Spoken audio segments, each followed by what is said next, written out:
bem-vindos, todo mundo que está chegando, os demais, né, vão chegando, ou eventualmente estamos igual o Netflix. Você assiste a hora que você quiser, no momento que você quiser e de acordo com a sua disponibilidade.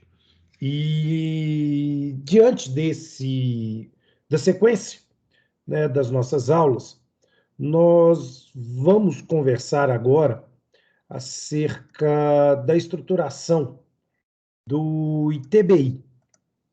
E eu vou abrir aqui o nosso slide, só um segundinho.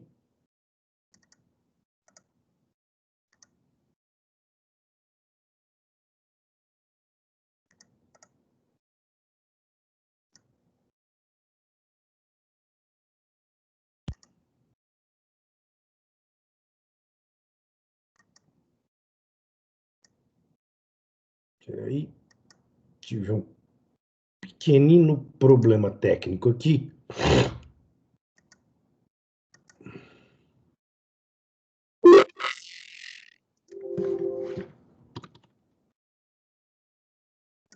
Acho que agora vai.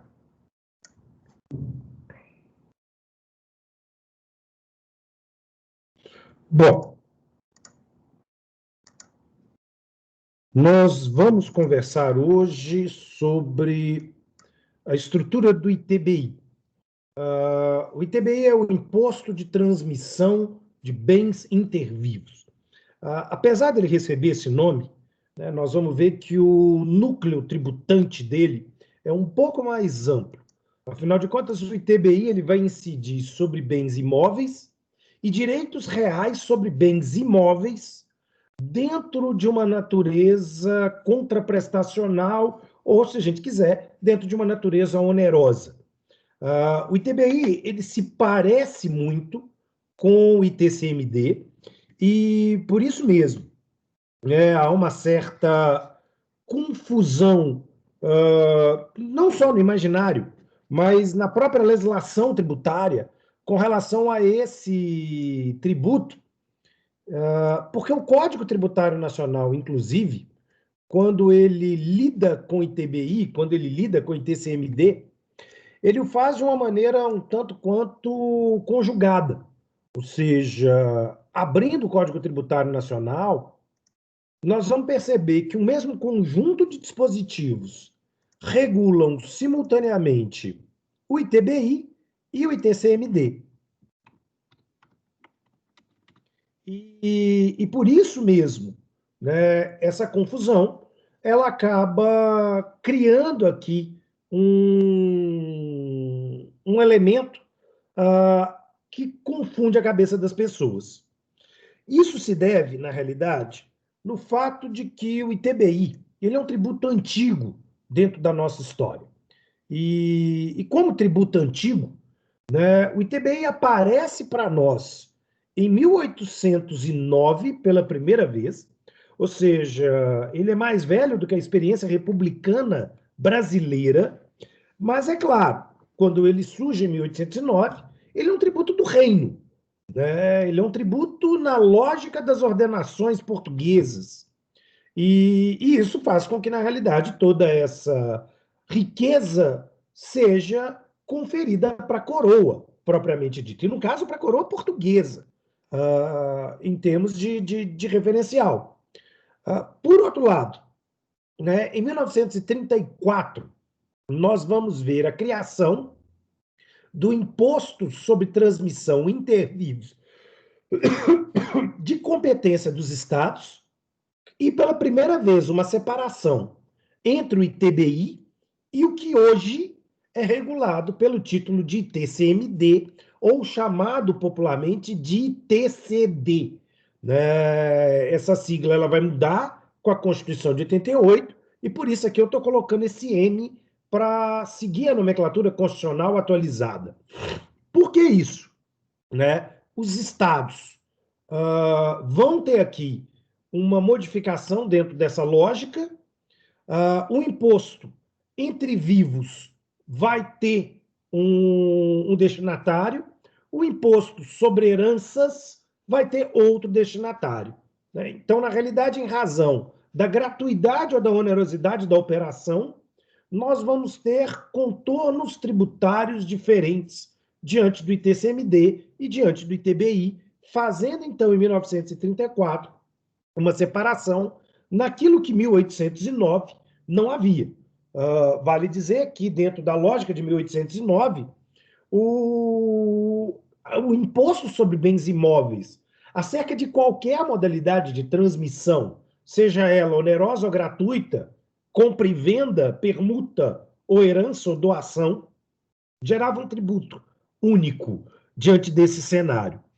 E quando nós vamos para a emenda constitucional número 5 de 61, ainda sobre a Constituição de 46, nós vamos ter pela primeira vez a transferência de titularidade do ITBI para os municípios e, consequentemente, os Estados-membros ficando com o ITCMD.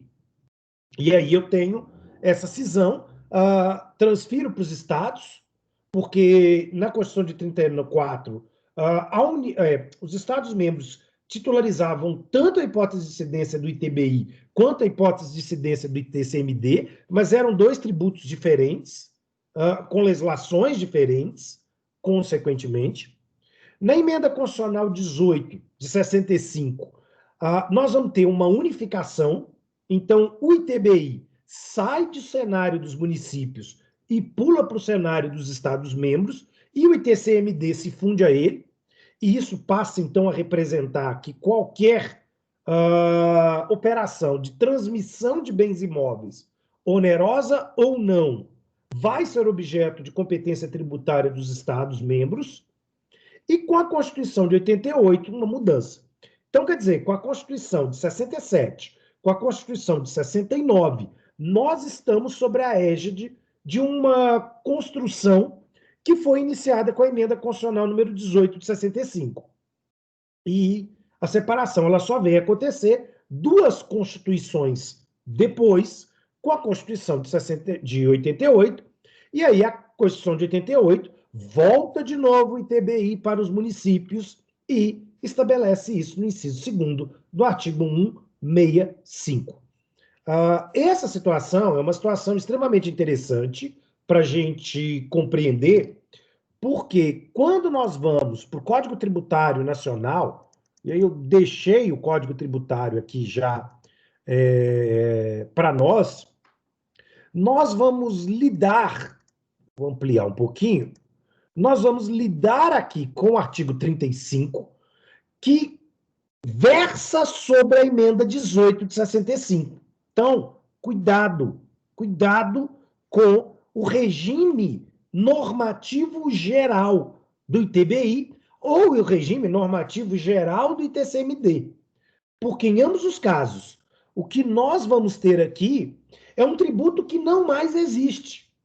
Mas, da mesma forma, o Congresso Nacional não redigiu lei geral, lei complementar geral, regulando e separando o ITBI do ITCMD. E isso é foco de muita discussão, e isso é foco de uma atividade hermenêutica fundamental no momento de leitura desses 2 tributos. Por quê? Se eu leio rápido os artigos 35 e sequência do Código Tributário Nacional, até o artigo 42 do Código Tributário Nacional, parece que nós estamos falando do mesmo tributo ainda hoje, porque a lei não vai fazer as devidas distinções. O problema é que aqui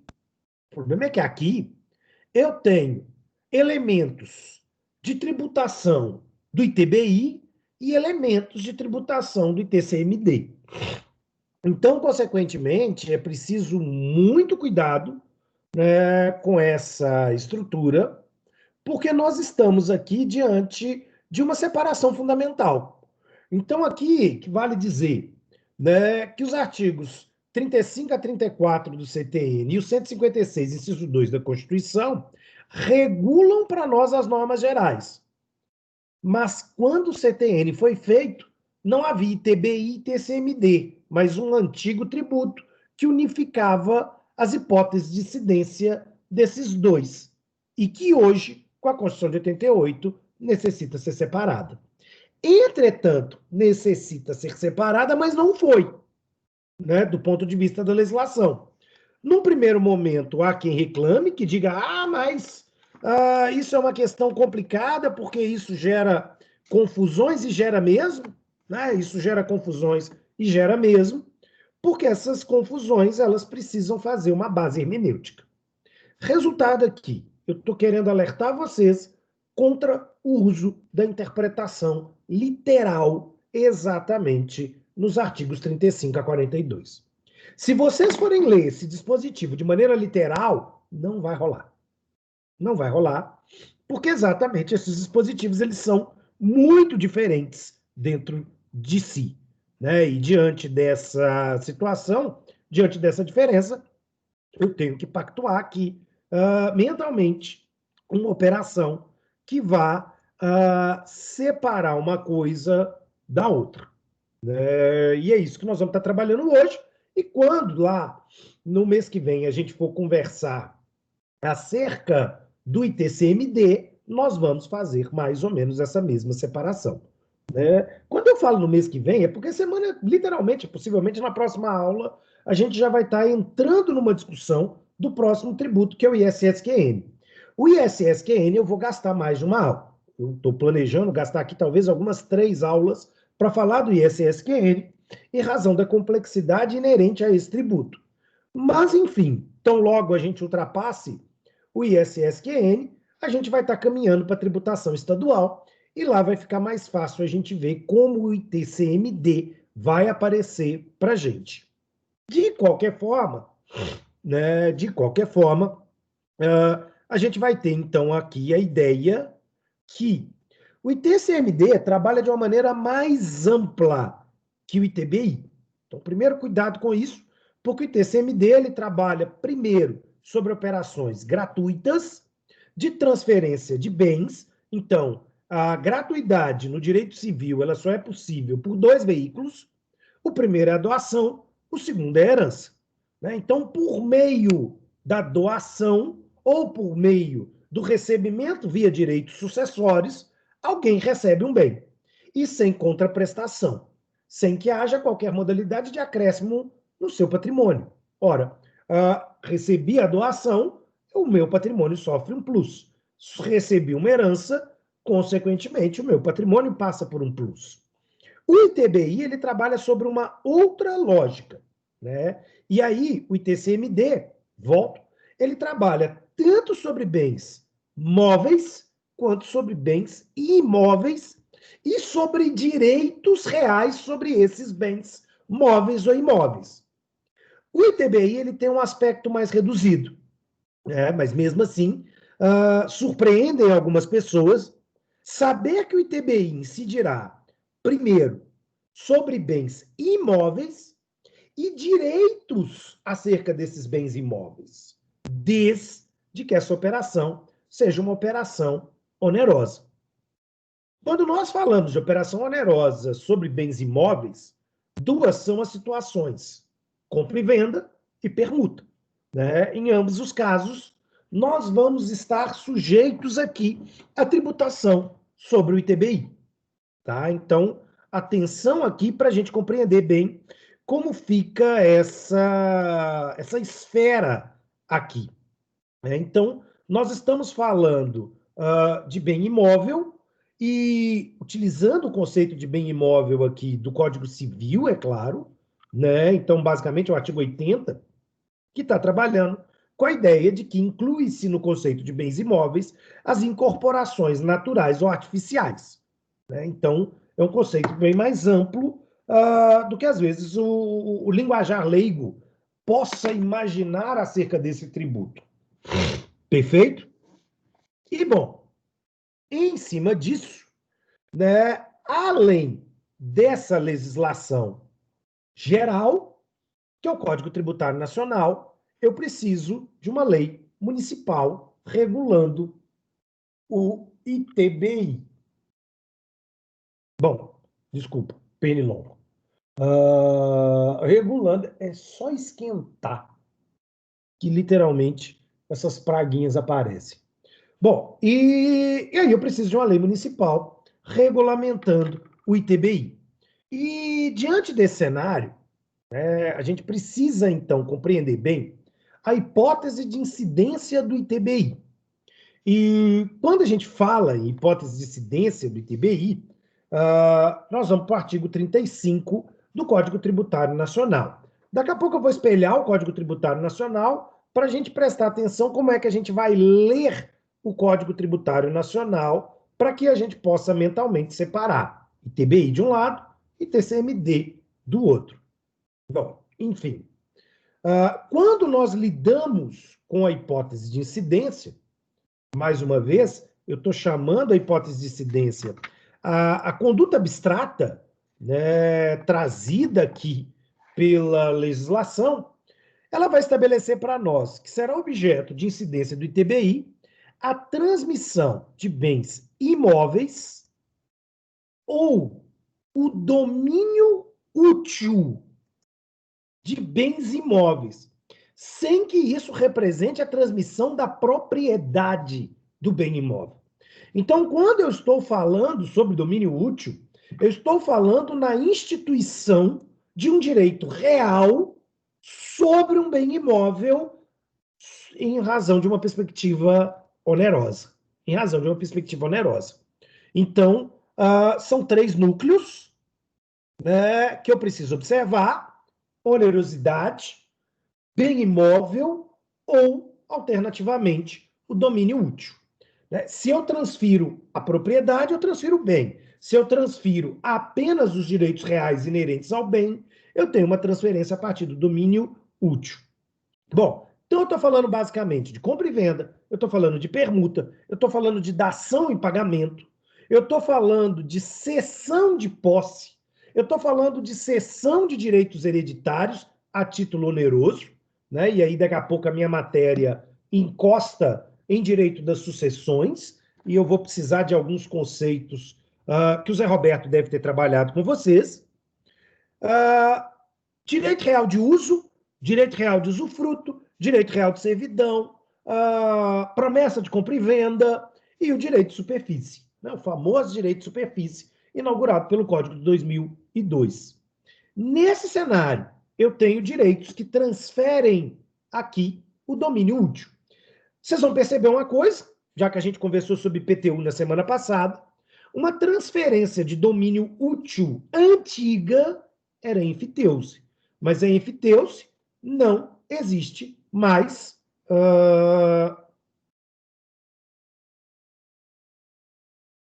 Obrigado, Charles. Eu achei que você ia fazer a janta para a gente. E diante dessa situação, a enfiteuse ela não pode mais ser instituída pelo Código de 2002. Né? Então, no curso desse cenário, não existe mais a possibilidade da enfiteuse figurar como hipótese de incidência, mas ela também poderia ser um caso. Enfim, mas não mais abarcada pela dinâmica trazida pelo Código de 2002. E, com base nisso, né, nós estamos excluindo os direitos reais de garantia aqui. Nós estamos excluindo os direitos reais de garantia.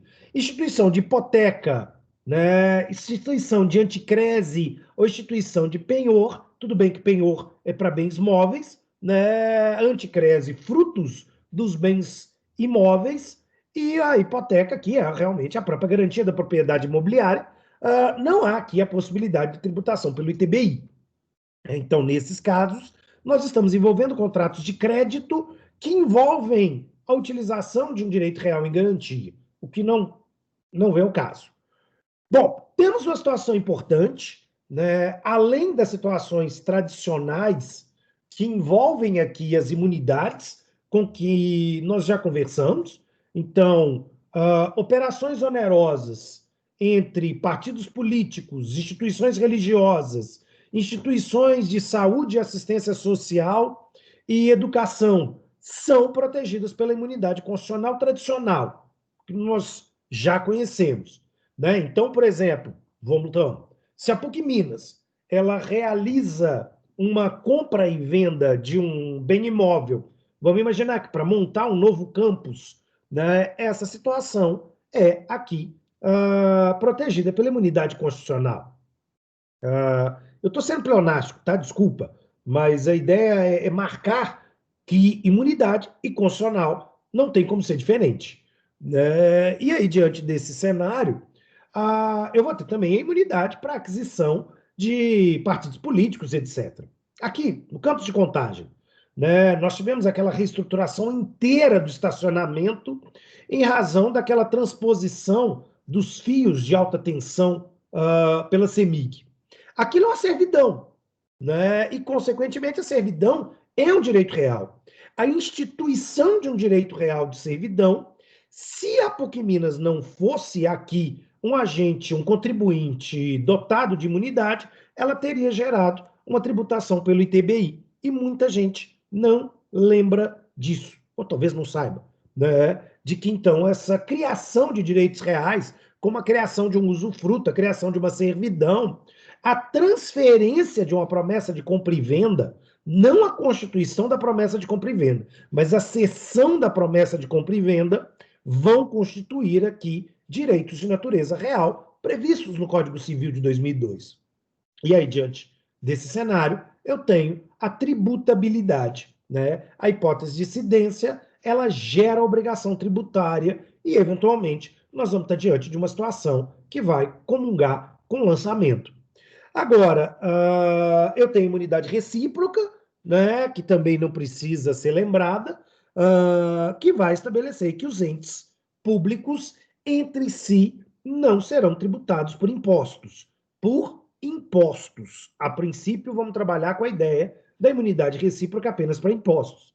E diante desse cenário, se a União ou o Estado-membro adquire um bem imóvel de maneira onerosa, esta operação ela não passa pelo ITBI, em razão também de uma imunidade constitucional. Bom, tem uma situação que merece a chamada de atenção de vocês, que é o artigo 184, parágrafo 5º da Constituição, que é a transferência de imóveis para fins de reforma agrária. Né? E aí é interessante que o Supremo Tribunal Federal ele vai dizer para nós, primeiro, né, que o proprietário desapropriado não vai pagar o ITBI.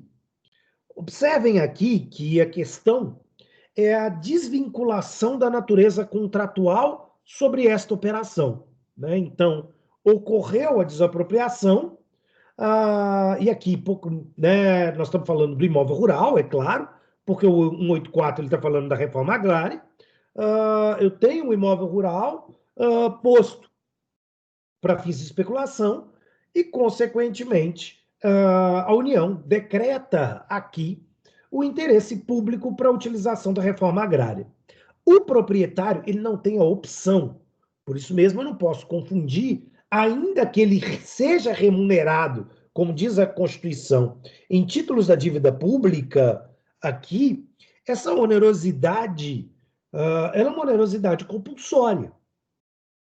O poder público não está contratando, o poder público está intervindo na propriedade. E através desse ato de interposição, ele literalmente expropria. Né? Então não é um elemento consensual, não tem natureza contratual. O que eu tenho é o poder de império do Estado chegando e dizendo, ok, eu vou ficar com essa propriedade rural e ela será destinada para a reforma agrária. Nesse cenário, né, nós vamos ter, então, aqui o estabelecimento, né, de uma imunidade constitucional. Então, na realidade, a Constituição está dizendo não haverá tributação do proprietário expropriado. Né? Ele está imune a esse cenário.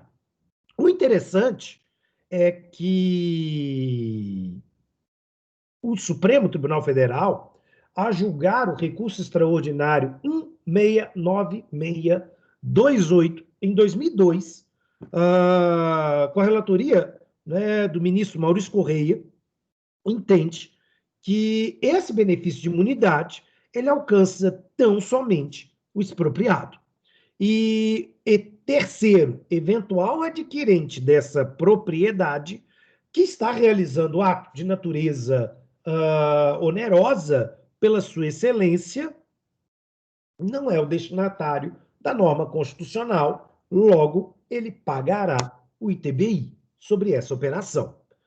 Então, a imunidade ela atinge apenas aquele que é expropriado e eventuais adquirentes dessa propriedade não poderão fazer jus a essa extensão ou a qualquer tipo de interpretação extensiva do benefício constitucional, dirá o Supremo Tribunal Federal. Bom, é interessante, né, ainda levarmos em conta que a transferência onerosa da propriedade, ela se baseia obrigatoriamente, diz o Código Civil, na ideia de registro imobiliário. E isso é muito importante. Ou seja, o sistema brasileiro,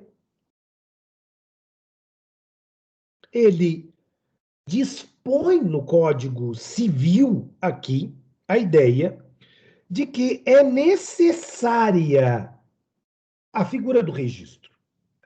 Sem registro, não tem o dono. Pedro, sua pergunta é muito boa. E, na realidade, eu estava planejando chegar nela um pouco mais à frente. Primeiro, vamos pensar na uso capião. Na uso capião, eu tenho aquisição de propriedade. Mas eu tenho aquisição de propriedade onerosa? Qual é a onerosidade do possuidor ad uso capione? Qual é a contraprestação que ele está fazendo com o antigo proprietário?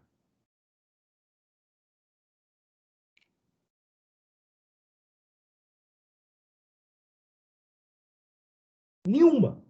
Então, eu tenho uma situação que escapa à hipótese de incidência. Lembrando que a hipótese de incidência ela tem que se amoldar perfeitamente, aquela ideia de teoria dos tipos, o ITBI depende de onerosidade, depende de transferência de patrimônio, propriamente dita, de maneira bilateral. Alguém entrega um imóvel e recebe dinheiro, ou alguém entrega um imóvel e recebe outro imóvel, no caso da permuta. No uso capião não tem bilateralidade, eu não tenho onerosidade. O antigo proprietário perde a propriedade e com isso ele perde patrimônio. Aí, Pedro, você poderia me fazer a seguinte pergunta, já te antecipando. Ué, então se essa operação não é uma operação onerosa, ela seria uma operação gratuita? E, sendo gratuita, será que não estaríamos conversando sobre o ITCMD? É a pergunta que eu faço. Mas eu já te respondo. Também não. No caso da figura da uso capião, como a leitura, inclusive da própria natureza jurídica da sentença, é uma leitura declaratória e, por isso, com eficácia ex tunc, estabelecida pelo sistema, da teoria geral do processo, nós vamos dizer que não há operação de transferência propriamente dita, mas uma prescrição aquisitiva. E em razão dessa prescrição aquisitiva e da natureza declaratória, é como se o possuidor ad uso capione fosse o dono. E aí não há uma operação que pudesse ser pensada novamente como uma operação de doação. Porque essa operação de doação, para que ela seja, e lembrando que o direito tributário não pode alterar os conceitos fundamentais dos outros ramos de direito, eu não posso falar que na uso capião houve doação. Eu não posso falar que quem perde a propriedade perde com gosto, perde porque quer. Tá, em parte você está dizendo que perde porque quer pela falta de cuidado da função social, mas a doutrina não consegue ter esse raciocínio a nível tão evoluído. E aí o resultado que vai acontecer é a leitura de que a ausência de natureza contratual a fim de configurar doação não é suficiente para a tributação do ITCMD também. Logo, Pedro, a figura da usucapião não comporta tributação, de um lado, nem pelo ITBI, em razão da ausência de onerosidade, não comporta a tributação a título de ITCMD, em razão da ausência da natureza contratual. Né? Claro que nós estamos raciocinando com doação, porque também não teria muito sentido a gente raciocinar como se isso fosse um direito hereditário. Né? A gente teria que matar o antigo proprietário e imaginar que essa delegação se dá por uma forma muito diferente da construção que o direito material nos entrega. Então, fazendo as devidas distinções, né, nós vamos exatamente perceber aqui que eu não vou ter essa possibilidade, porque não se amolda a hipótese de incidência com o fato imponível. Né? Essa tipificação ela não fica clara. Agora, o problema é mais complexo um pouquinho, porque se o fato imponível, ou seja, o fato concreto, vamos colocar aqui, é o registro, e eu só adquiro a propriedade quando registrada no meu nome, consequentemente, eu não posso dizer que essa casa é minha se você não for no cartório e não pegar a certidão de propriedade. É claro que o brasileiro tem aqueles malditos jeitinhos. Né? Vamos fazer um contrato de gaveta de compra e venda e fica isso só com a gente. E isso é um prato cheio para dar dor de cabeça no futuro e fazer confusão. Né? Isso é um prato cheio para dar bosta no futuro e muitas vezes só ser resolvida com uma eventual ação de usucapião. Infelizmente, às vezes só com uma ação de usucapião nós vamos ter a possibilidade de começar a consertar essas questões. Mas o brasileiro faz isso direto. Por quê? Porque ele quer evitar de pagar o ITBI. E, gente, tem tantas outras formas que poderia ser utilizado para um planejamento tributário consciente que, sei lá, sugestões de advogados para fazer isso, eu fico com vergonha da classe. Mas, bom, hashtag falei. Tem muita gente metida advogado tributarista solta no mercado. Né? Então, muito cuidado com algumas sugestões. E também com aquela coisa, né? Que, eu achei na internet.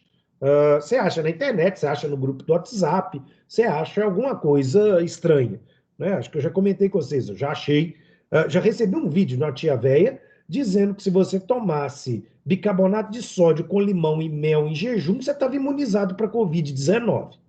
E aí eu só devolvi um comentário para ela. Eu falei, nossa, essa pessoa que inventou essa receita ou poção mágica de alquimia, ela está melhor do que, sei lá, todo o sistema de saúde e pesquisa mundial. Né? Então dá um Nobel de medicina para essa criatura, porque ela foi genial. Bom, enfim, né? Ironia à parte, voltamos à vaca fria aqui. Qual o problema da nossa vaca fria?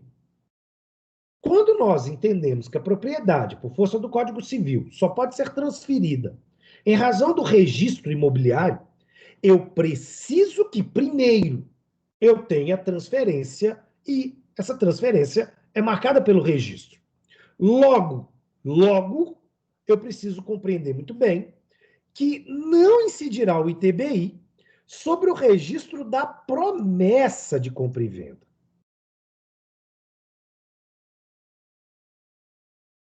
Né? A promessa de compra e venda, ela não tem natureza de direito real. Ela não é a transferência da propriedade, mas o estabelecimento de um negócio obrigacional futuro para que essa transferência de propriedade ocorra. E aí, uma coisa de cada vez. Né? A promessa de compra e venda em si não é suficiente para gerar aqui a figura do ITBI. Né? A promessa de compra e venda ela é até, eventualmente, um negócio oneroso. Envolve aqui circulação de riqueza entre os contratantes, promitente comprador e promitente vendedor. Mas eu não tenho a efetiva transferência dessa propriedade imobiliária. Isso só vai acontecer quando lá na frente o registro do imóvel vier de fato, a se concretizar. Então, são duas coisas bem diferentes e são duas coisas que não podem ser, consequentemente, confundidas por nós. Diante desse cenário, né, o que nós vamos observar é que, então, não vai incidir o ITBI sobre a promessa de compra e venda. Né? Nessas circunstâncias, aqui não haverá o amoldamento da hipótese abstrata e, logo, apenas sobre a ocorrência do registro. Esse é o entendimento praticamente não, esse é o entendimento pacificado, né? Inclusive o Superior Tribunal de Justiça e o Supremo Tribunal Federal já tiveram oportunidades de se manifestar acerca dessa questão. Primeiro o STJ em 2007 e depois em 2012 o Supremo Tribunal Federal vai se posicionar. Então nós vamos perceber que no RESP 764808, vindo aqui, inclusive de Minas Gerais, o Superior Tribunal de Justiça diz que não há tributação sobre a promessa de compra e venda, e o Supremo Tribunal Federal, em 2012, vai dizer ali, com base no recurso extraordinário 666096, que também não é possível a tributação pelo ITBI sobre a figura da promessa de compra e venda. E isso precisa ficar muito claro, né? Isso precisa ficar muito claro em razão dessa necessidade de amoldamento da hipótese de incidência com o fato imponível. Agora, uma coisa que tem que ficar muito clara é que a cessão de direitos de promessa de compra e venda, essa sim, essa cessão, ela é um direito real. Ela é um direito real, previsto aqui no 1225 do Código Civil. Né? Então, uma coisa é eu fazer a promessa de compra e venda, a outra coisa é eu ceder essa promessa de compra e venda de maneira onerosa para outra pessoa. Realizando essa cessão de direitos de promessa de compra e venda, vamos estar diante da tributação pelo ITBI. Então, aí sim, eu vou ter o ITBI, mas pela cessão de promessa de compra e venda. Quando ocorrer a compra e venda, vai ocorrer também outro direito real que vai marcar a hipótese de incidência do ITBI. E aí é por isso é importante a gente perceber muito bem como é que isso vai eventualmente funcionar. E isso é bastante importante, né, para que a gente entenda, então, como é que isso vai se dar. Perfeito? Bom,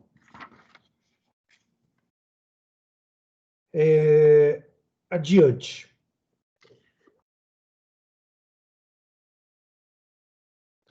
Com, com relação, né,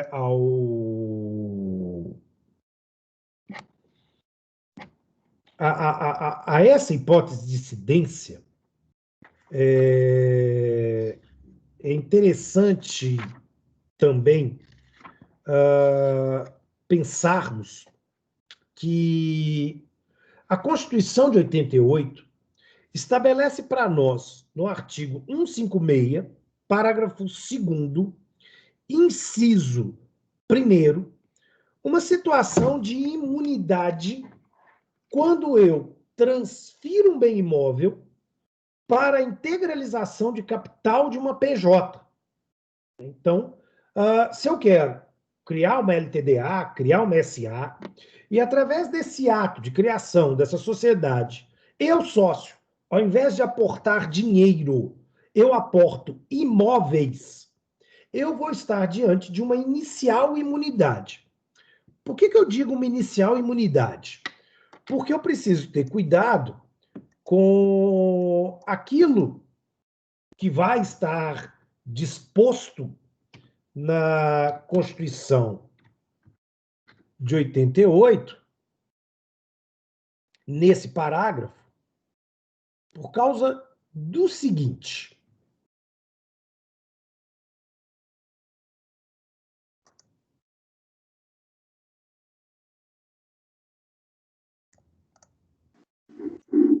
Oi?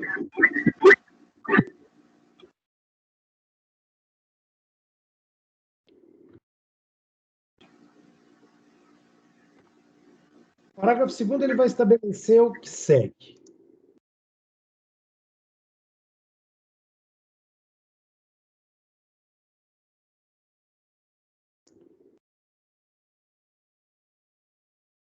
Bom, parágrafo 2º, então, diz para nós o seguinte: o imposto previsto no inciso 2º, o ITBI, não incide sobre a transmissão de bens ou direitos incorporados ao patrimônio de uma PJ em realização de capital, nem sobre a transmissão de bens ou direitos decorrentes de fusão, incorporação, cisão ou extinção da pessoa jurídica. Então, regra principal: duas pessoas podem constituir uma pessoa jurídica aportando capital. Ah, é você, Daniel? Tudo bem. Ah,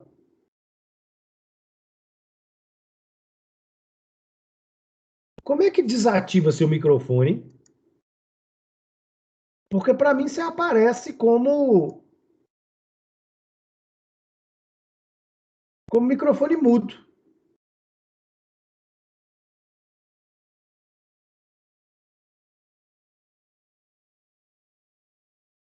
Hum. Ah, estranho. Porque para mim tá dando um chiado como se ainda tivesse alguém com o microfone ligado. Eu não sei se está aparecendo para vocês. Enfim, né, voltando aqui. Então, o inciso primeiro, ele está dizendo para nós o seguinte. Deixa eu fazer um desenho para facilitar a visualização de vocês. E aí eu vou sair um tiquitinho do slide e eu vou para o meu quadro branco para facilitar essa visualização. Meus caros, imaginem então o seguinte cenário, né, aqui. Eu tenho para formação, eu juro que isso aqui era para ser uma coisa mais reta. Mas, eita, isso, obrigado. Para a formação aqui de uma pessoa jurídica, nós podemos ter, eventualmente, dois ou mais sócios, onde o primeiro sócio ele vai aportar dinheiro e o segundo sócio vai aportar um imóvel. A Constituição de 88, então, ela vai definir para nós que a utilização desse bem imóvel, né, então, por força do 156, parágrafo 2º, 1 da Constituição de 88, garante uma imunidade. Por que isso? O Constituinte originário ele pensou numa situação em que a transferência desse bem imóvel para a pessoa jurídica aqui representaria uma medida de estímulo à criação de pessoas jurídicas e ao desenvolvimento, não vou dizer empresarial do país. Por outro lado, é claro, essa operação com dinheiro, ela também não é tributada, né? E você comporia o capital social dessa PJ. Ou seja, metade do capital ele foi feito com dinheiro, metade do capital ele foi feito com a utilização do imóvel propriamente dita.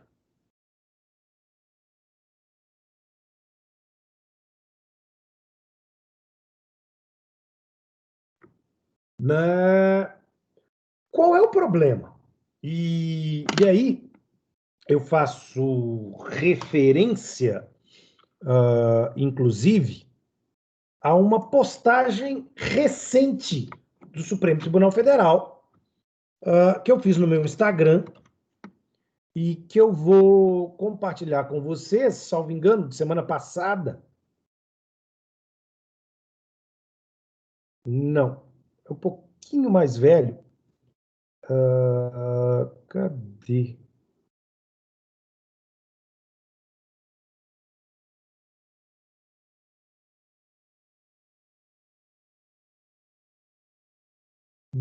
Pode ser que tenha feito essa postagem, na realidade, no. Ah, não! Tem razão, foi um vídeo.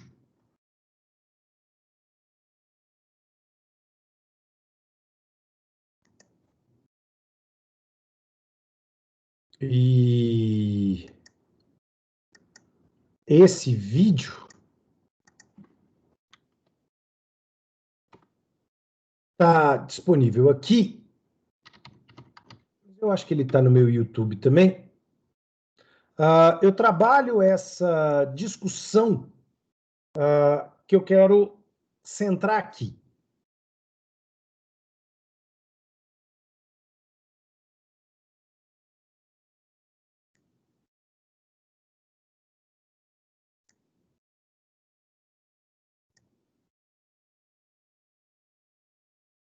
Então, são as duas opções, onde nós vamos, então, discutir o seguinte cenário. Vamos lá. Quando eu realizo a integralização, né, do capital social, utilizando dinheiro e utilizando bens imóveis, eu posso integralizar o capital social avaliando de maneira uniforme todo o valor do imóvel, convertendo em número idêntico de cotas ou eventuais ações. Se eu faço essa operação, seguindo então o parágrafo 2º do artigo 156, eu estou diante da proteção e da extensão da imunidade constitucional. Ou seja, não vamos pagar ITBI sobre esta operação. Então, sobre esta operação, nós não vamos ter a incidência do ITBI. Nós não vamos ter incidência do ITBI. Entretanto, e aí é que é o ponto, o Supremo Tribunal Federal ele vai entender que se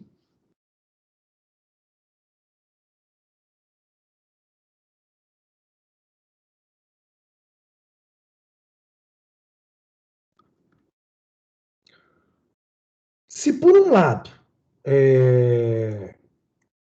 o meu imóvel ele tiver valor maior, atenção para isso, ele tiver valor maior que o valor das minhas cotas ou ações, a porção econômica que superar o valor das cotas e das ações não estará resguardada pela proteção da imunidade constitucional. E aí, consequentemente, eu estarei excedendo aqui a proteção constitucional e criando, na realidade, uma situação de ganho de capital da sociedade.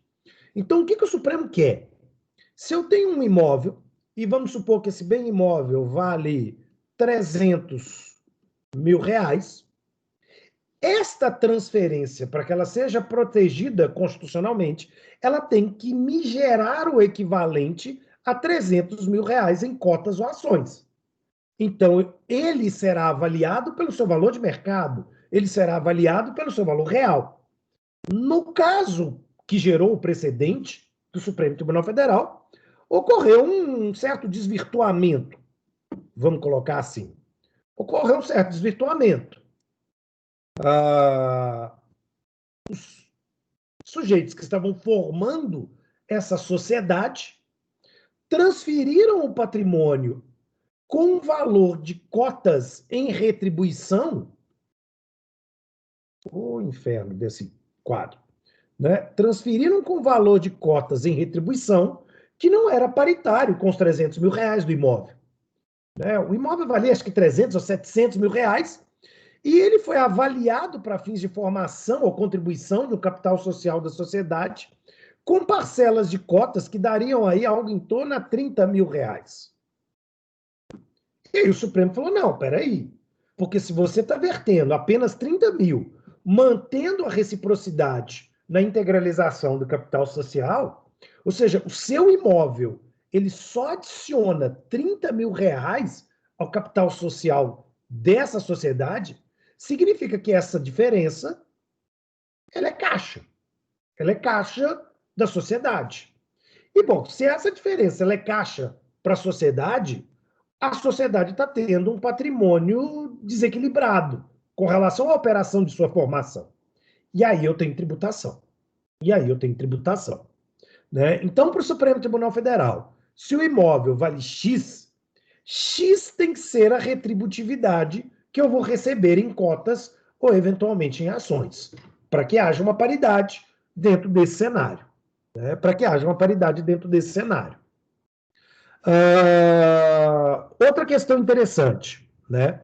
A Constituição diz que, da mesma forma, a imunidade constitucional ela será preservada em situações decorrentes à fusão, ou seja, eu tenho uma PJ englobando aqui o patrimônio com outra PJ, né? Vamos pensar aqui o caso Ambev, ou o caso Brasil Foods, né? Sadi e Perdigão. Os bens de ambas passaram a ser compostos no bem da Brasil Foods. Essa operação não é uma operação onerosa no sentido próprio da palavra para fins de ocorrência de TBI. Né? Há mudança de titularidade, esse patrimônio ele está indo agora para uma nova pessoa jurídica que não existia, e, consequentemente, as pessoas jurídicas anteriores, Sadia, Perdigão, vão deixar de existir. Mas eu tenho imunidade para que essas operações sejam, na visão do poder constituinte originário, estimuladas. Né? E a mesma coisa vai acontecer no caso de cisão de uma pessoa. Né? Então, vamos imaginar que eu tenho aqui essa sociedade inteira, num determinado momento ocorre um racha dentro dessa sociedade e sai alguém daqui, o inferno, e sai alguém daqui, que tristeza. E a pessoa que sair está saindo com o imóvel. Né? A nova sociedade que sair, ela está saindo com o imóvel. Essa operação, ela não será tributada. Né? Essa operação, ela não será tributada, também vai dizer a Constituição.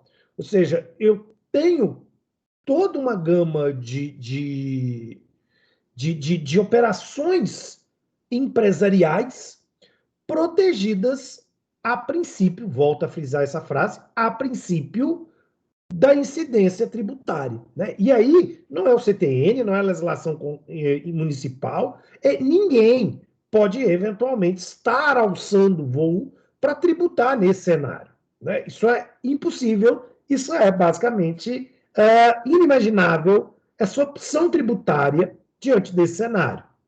Bom, enfim, eu tenho que partir de uma exceção. A Constituição, então, dirá para nós que haverá tributação caso este imóvel seja transferido para o patrimônio da pessoa jurídica, se esta pessoa jurídica tiver uma atividade predominante de aquisição de imóveis para fins de compra e venda. Porque aí qual é o problema? O meu imóvel, ele deixa de ser contabilmente falando, ativo imobilizado e se transforma em mercadoria, para que ela faça negócio logo depois que receba a aquisição desse imóvel. Aí, nessa situação, há tributação. Porque o que a Constituição quer é envolver um estímulo para a constituição do ativo imobilizado dentro da sociedade. Aquilo que compõe um capital duro, aquilo que compõe um capital que se mantenha, que se estabilize no interior da sociedade e que, de certa maneira, dá, inclusive, garantia para credores de que essa sociedade ela tem patrimônio. Então, se na pior das hipóteses ela se endivida, nós vamos estar realizando penhora acerca desses bens imóveis que foram vertidos para o capital social. Agora, quando eu tenho um imóvel vindo de maneira subvalorizada, isso não vira ativo imobilizado, isso vira caixa. E aí eu estou burlando a norma constitucional. Aí eu estou burlando a norma constitucional diante desse cenário e eu vou ter a tributação. Então é importante que a gente tenha em mente que essa sociedade ela não pode aqui estar, realizando compra e venda de bem imóvel ou realizando aqui eventual locação desses bens. Ela não pode fazer dinheiro com esses bens. Esses bens não podem virar ferramentas de funcionamento do objetivo societário principal. Aí a coisa é bem diferente. E aí eu preciso ficar atento com isso. Da mesma forma, não incide a tributação quando eu tenho uma situação de quebra de um condomínio. Imagina, por exemplo, eu tenho um grupo de pessoas que adquiriram um imóvel, que eram condôminos desse imóvel em razão de um direito sucessório. Eram herdeiros, eu vou ter aqui o herdeiro 1, eu vou ter aqui o herdeiro 2 desse imóvel. E num determinado momento, o imóvel era comum, eles resolvem romper com o imóvel e um sai. É difícil sair nesse sistema. E um sai do imóvel. Quando eu tenho essa ruptura, se ele se desliga do condomínio e, consequentemente, ele vai receber de 2 uma porção em dinheiro pela titularidade ou pela co-titularidade desse bem imóvel, nós vamos estar também diante de uma situação não imunizada. Porque a onerosidade há uma relação de troca patrimonial. Eu estou deixando de ter um imóvel, mas estou recebendo dinheiro em troca. E em razão dessa dissolução eventual de um condomínio, mantemos um equilíbrio. A princípio, isso poderia ser considerado uma situação de tributação, mas é a mesma leitura do parágrafo 2º do inciso 1º do 156 da Constituição que vai nos permitir estender a imunidade não tributar. Daqui vai decorrer um outro problema, aliás, 2 outros problemas, como nós vamos ver daqui a pouquinho. Cláudio, eu realmente não entendi o seu comentário quando você fala de que isso seria no caso de falência. Não, ninguém está falando de falência. Ninguém está falando de falência. É uma situação absolutamente diferente a situação de falência no meio desse cenário aqui. Não tem relação. Pode falar, Cláudio.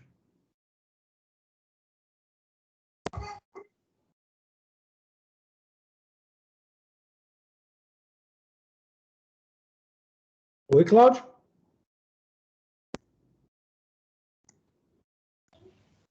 Eu falo na questão da falência, se por acaso o imóvel que foi constituído, ele ainda conseguir, por exemplo, na venda desse imóvel, uma sobra de um dinheiro para ele, por exemplo, depois que pagar todas as dívidas, esse dinheiro que vem para ele vai ser tributado, por exemplo, de um novo imóvel? Vai, né? Você está falando os sócios falidos? Isso. Não, ele não vai ser tributado, não. Certo. Ele não vai ser tributado pelo seguinte, a alienação feita em juízo, na realidade, e aí, atenção, é algo que eu chamei atenção na semana passada, a alienação feita em juízo, ela tem uma vantagem de, consequentemente, não envolver a tributação aqui. Entendi. É um estímulo que o Código Tributário vai dar no artigo 130 para que a gente realize compra e vendas, pelo menos, de imóveis em fins judiciais. Certo. Né? Mas isso não vale para as alienações extrajudiciais. Por exemplo, aquele leilão da Caixa Econômica Federal dos imóveis financiados para habitação, em razão de inadimplência, a Caixa toma e faz um feirão para alienar. Essa não é uma operação processual. Não é o leilão do processo de execução que vocês estudaram, sei lá, dois semestres para trás. Não foi comigo, mas 2 semestres atrás. Aí essa operação do leilão não tem aqui a possibilidade de tributação. Beleza? Agora uma questão interessante. Tá, vamos aqui. Qual é o problema? Como brasileiro, né, é uma criatura curiosa em termos de genialidade, vamos colocar assim, tornou-se comum num determinado momento pessoas fazendo um pseudo planejamento tributário e, em razão desse pseudo planejamento tributário, constituírem uma pessoa jurídica através de uma relação em que um sócio 1 fazia um aporte de dinheiro, um sócio 2 fazia um aporte em bem imóvel, no mesmo valor do dinheiro, de forma que essa PJ ela seja dividida, 50% das cotas para o sócio 1, 50% das cotas para o sócio 2. Criávamos a PJ, né? Criávamos a PJ. E aí, logo depois, esse sócio pedia dissolução, a extinção da PJ, pela alegação de quebra de affectio societatis. Só que ao invés dele sair da PJ com o imóvel que ele entrou, ele saía da PJ com dinheiro. E esse aqui saía da PJ com o imóvel. Aí, no momento posterior, eu tinha o sócio 1 com o imóvel e eu tinha o sócio 2 com dinheiro. É óbvio que isso daqui é uma compra e venda simulada. Né? Isso aqui não é uma verdadeira operacionalização de uma PJ. E por isso o fisco está antenado com essa situação. Né? Não imaginem, vendo essa narrativa que eu estou trazendo para vocês, que vocês vão descobrir a pólvora aqui. Não. Isso é o planejamento tributário mais furado da face da Terra. Né? E que, infelizmente, ele foi tão banalizado que o fisco percebeu o problema.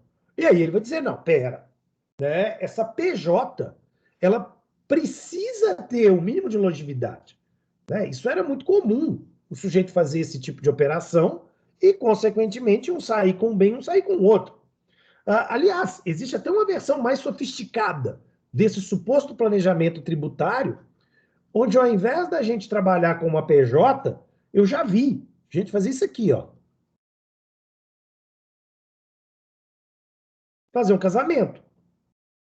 Né? Um entra com dinheiro, um entra com imóvel, e logo depois eles pedem o divórcio e fazem a dissolução do casamento. Um sai com imóvel, um sai com dinheiro. Opa, não. Né? O fisco vai trabalhar aqui de uma forma bastante diferente também diante dessa situação. Né? O casamento não deixa de ter a sua natureza de formação de uma sociedade conjugal. E por isso mesmo, né, por isso mesmo, nós vamos estar diante de de um cuidado muito grande com esse cenário, né? De um cuidado muito grande com esse cenário. Aliás, me reporto aqui para ficar mais esclarecido.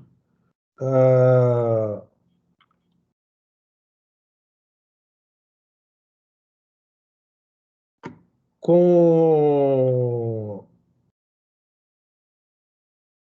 ao artigo 37 do Código Tributário, que eu vou colocar na tela, para nortear aqui a nossa leitura, né? O artigo 37, então, ele está dizendo para nós o disposto nesse artigo anterior, que está trabalhando, né, a regulamentação dessa imunidade sobre a transferência de bens e direitos, quando usada para a incorporação do patrimônio da PJ, em pagamento ao capital nela subscrito, não é tributado, e, consequentemente, também a questão da incorporação ou fusão de uma pessoa com a outra não é tributado. Parágrafo único também diz que o imposto não incide sobre a transmissão aos mesmos alienantes dos bens e direitos adquiridos na forma desse inciso, quando da desincorporação da PJ, né? Ou seja, da ruptura da pessoa jurídica. Mas o 37 diz para nós: o disposto no artigo anterior não se aplica quando a pessoa adquirente tem uma atividade preponderante ligada à venda, locação da propriedade imobiliária ou cessão de direitos relativos a essa PJ. Bom, perfeito. Bom, o que acontece aqui? Considera-se caracterizado como atividade preponderante a referida no artigo quando mais de 50% da receita operacional da PJ adquirente, nos últimos 2 anos anteriores e nos últimos 2 anos subsequentes à aquisição, decorrer de transações ligadas à compra e venda, etc, etc, etc. Né? Porque aqui eu estou falando de mais de 50% da sua renda. Né? Pode ser 50% e 1, 50% e meio, mas eu mostro que, do ponto de vista contábil, há aqui uma dependência dessa PJ durante 4 anos para a utilização desse tipo de negócio, propriamente dito. Né? E aí, isso é, portanto, interessante. Ele ainda diz que se a pessoa jurídica adquirente iniciar suas atividades após a aquisição, ou pelo menos 2 anos antes dela, eu tenho que apurar a predominância referida do parágrafo anterior num prazo menor, que ao invés de 4, é o prazo de 3 anos, seguintes à data da aquisição.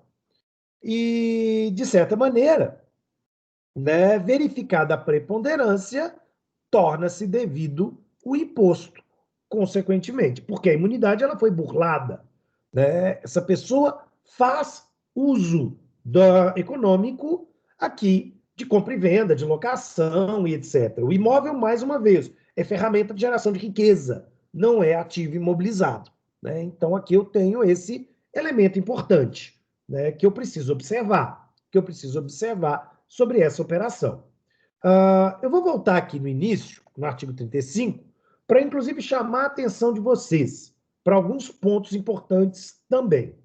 Primeiro ponto, né? Quando ele diz que o imposto é de competência dos estados, atenção, porque ele está misturando o ITBI com o ITCMD. Bom, sobre a transmissão de bens imóveis, eu preciso então verificar o seguinte, né? Se é uma transmissão da propriedade ou do domínio útil por natureza ou possessão física onerosa, né? Aqui essa palavra a qualquer título, ela precisa ser lida com cuidado para fins de TBI, né? Há necessidade aqui da onerosidade, da mesma forma que essa transmissão onerosa de direitos reais sobre bens imóveis, exceto os de garantia. Tá? Então, cuidado com essas 3 observações que eu estou fazendo aqui, consequentemente, no caput, para que não haja confusão. Deixa eu voltar para o meu quadro.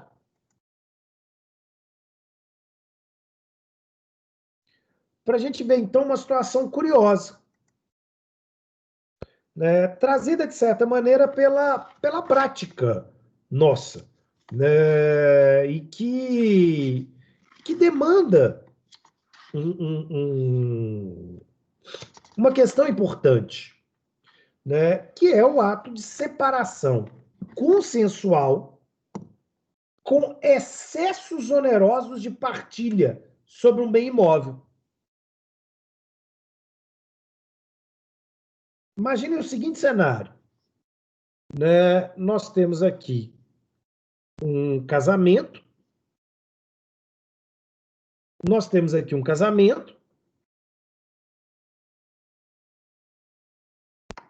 e nesse casamento ele vai seguir o divórcio.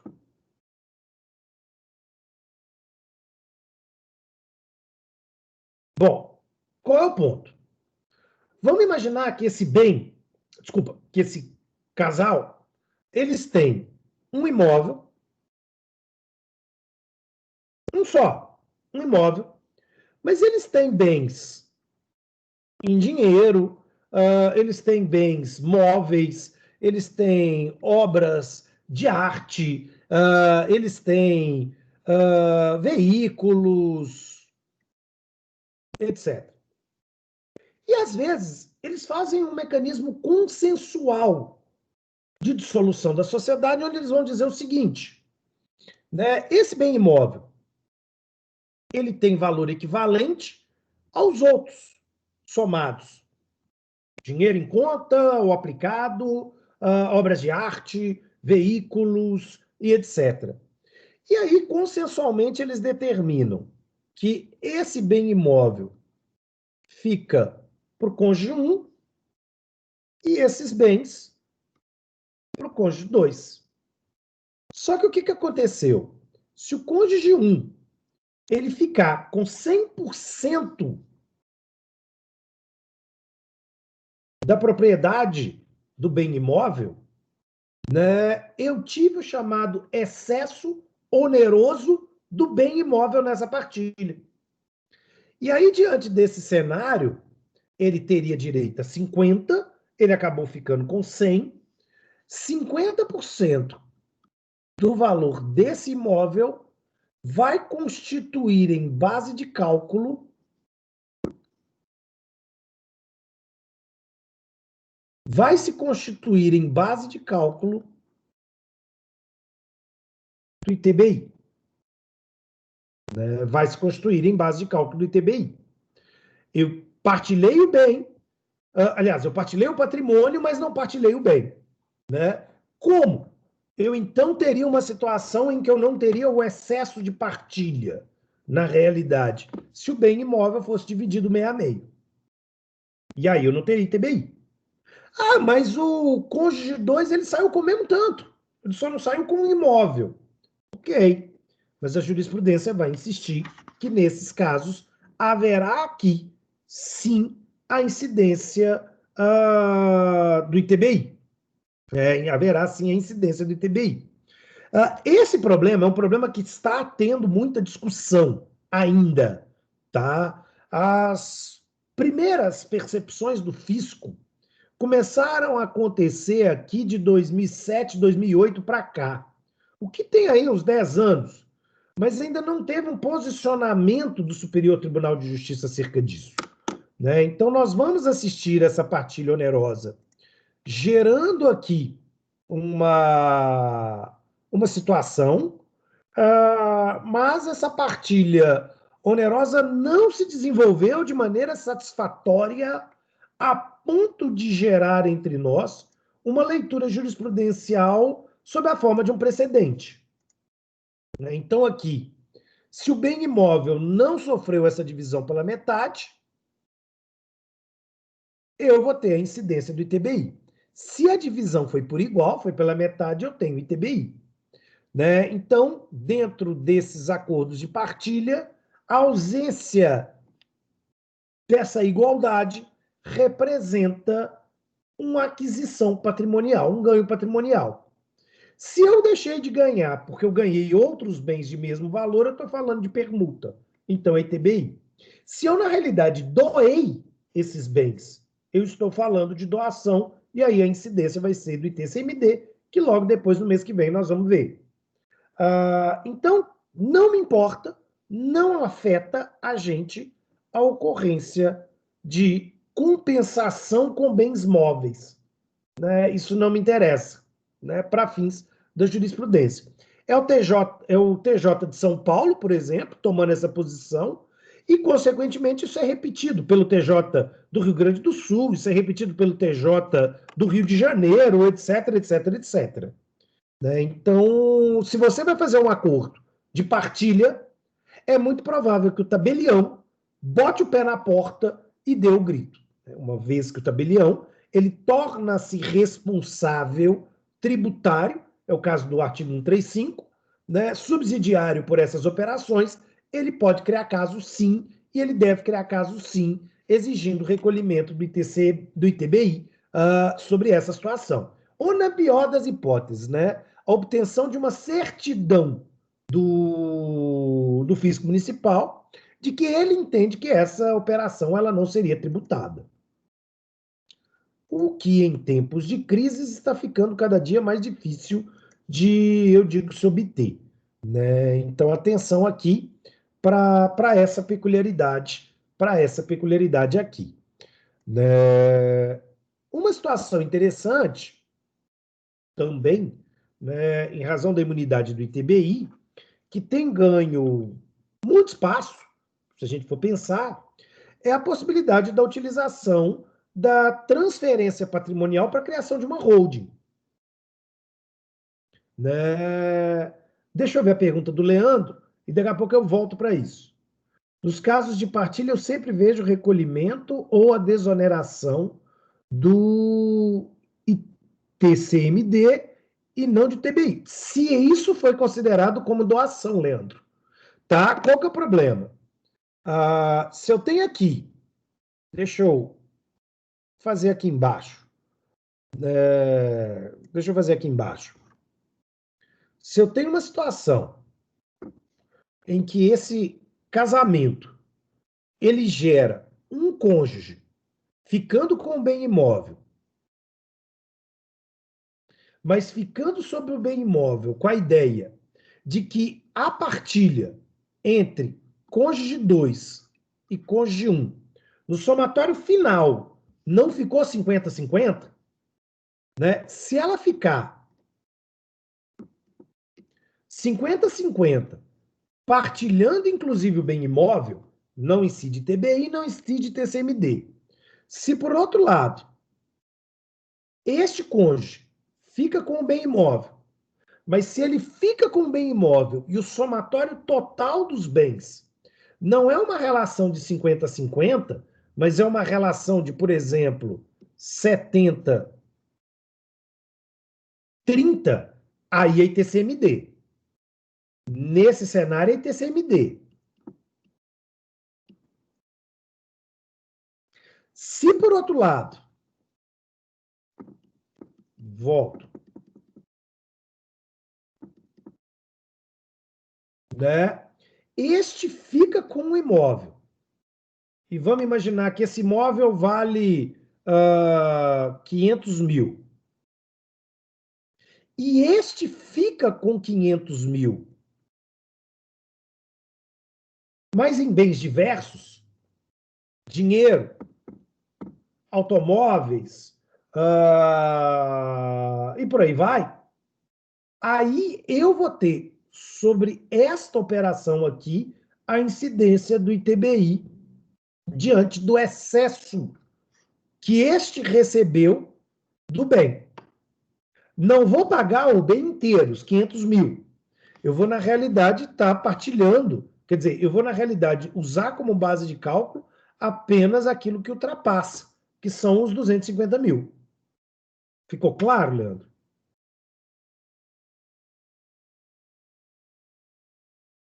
Né? Qual é o grande problema? Né? É muito comum, realmente, em situações que envolvam o divórcio, às vezes um cônjuge, né, abre mão da situação. E aí ele não sai de maneira paritária. Ele não sai 50-50. Né? Aí eu vou ter incidência do ITCMD. É o seu raciocínio. possivelmente, nas situações em que você está vendo, ocorreu aqui no somatório final uma desproporção entre patrimônio de cada cônjuge divorciado. Agora, quando isso se dá, ainda que igualmente, mas um deles apenas sai com a titularidade do bem imóvel, aí eu tenho essa mudança. Né? Aí eu tenho essa mudança. Outra situação interessante, diga-se de passagem, que vai impactar com a lógica do ITBI, seria a seguinte.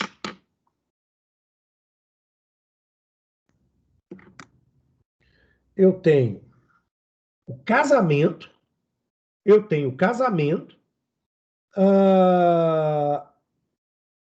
o cônjuge 1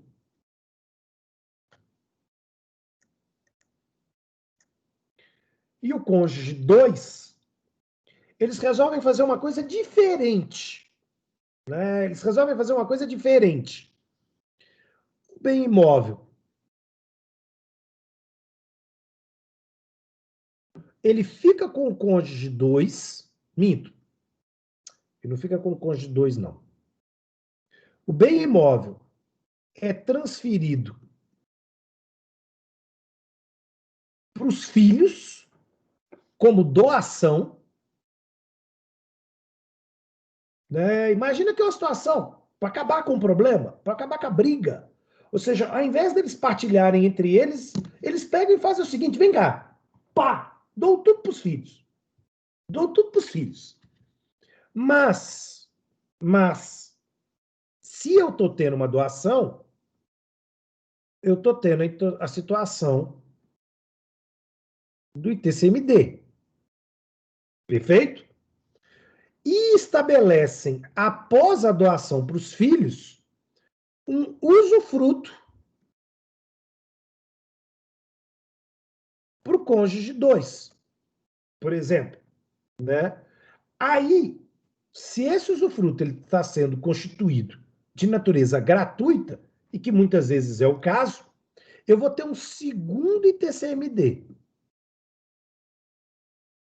Né? Eu vou ter aqui o ITCMD 2, 1, e eu vou ter aqui o ITCMD 2 em razão da instituição de um direito real, que é o usufruto, gratuito, a favor do cônjuge 2.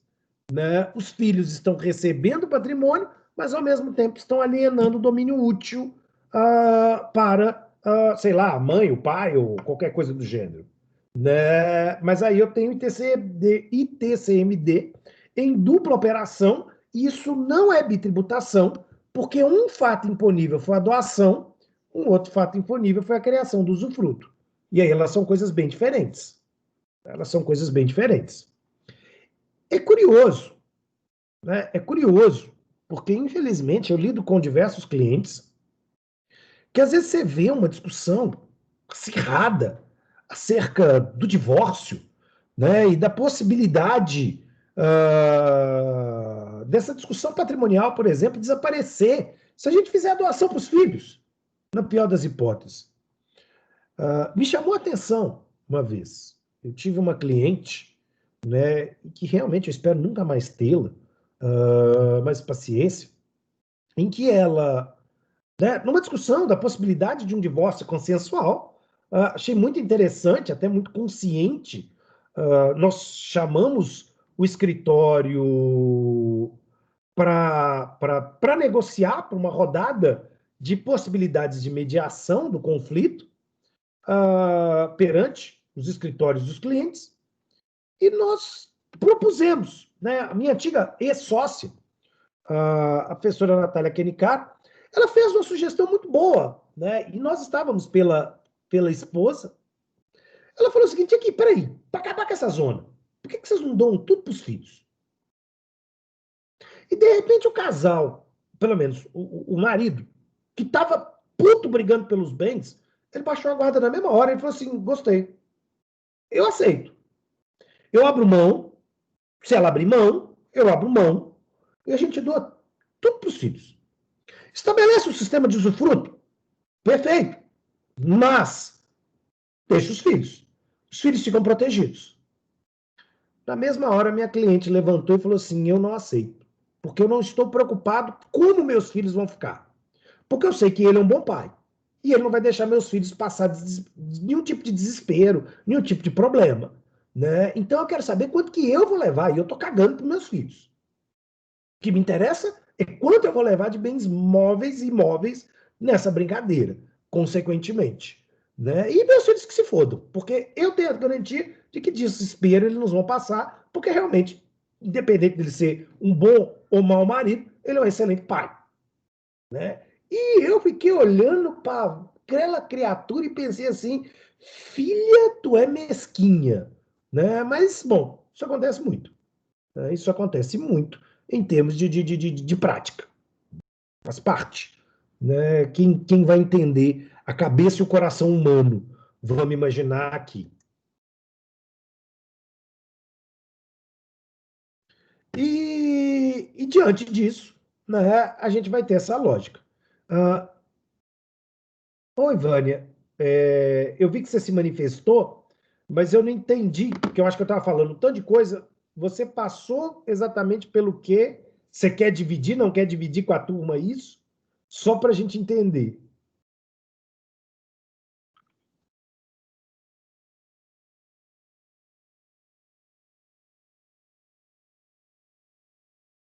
Bom,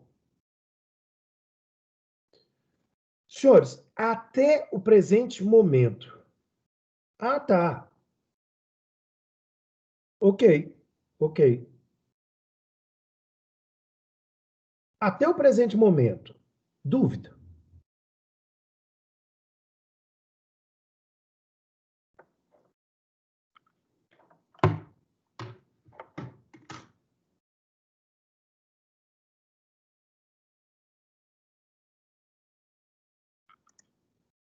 Ok.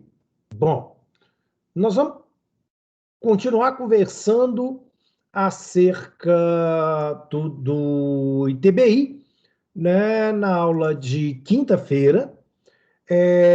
Eu vou só reforçar um vídeo que eu disponibilizei para vocês, né, coloquei no meu canal do YouTube, está no Instagram, e eu disponibilizei para vocês, que é um vídeo acerca de como utilizar os recursos que a biblioteca remota apresenta para vocês. Eu acho que, de uma maneira geral, eu tenho ouvido várias pessoas dizerem: ah, eu tenho dificuldade de achar material para minha pesquisa. Gente, dá uma olhadinha nesse vídeo, que eu acho que vai ajudar vocês, independente de qual seja a sua pesquisa. Seja direito tributário, seja direito civil, penal. Verifiquem aí que vocês têm muito, mas não é pouco, não. Vocês têm muito material para pesquisa na biblioteca virtual aqui, no portal academia.edu e diversos outros mecanismos. Tá? Não tem desculpa para não ter material para fazer a sua pesquisa. Principalmente se você chegar e utilizar esses portais e descobrir que você não tem material, aí realmente talvez a sua pesquisa que seja inviável mesmo. E aí você tem que repensar. Mas eu acho pouco provável, porque a gente tem aqui um contingente de textos gigantescos.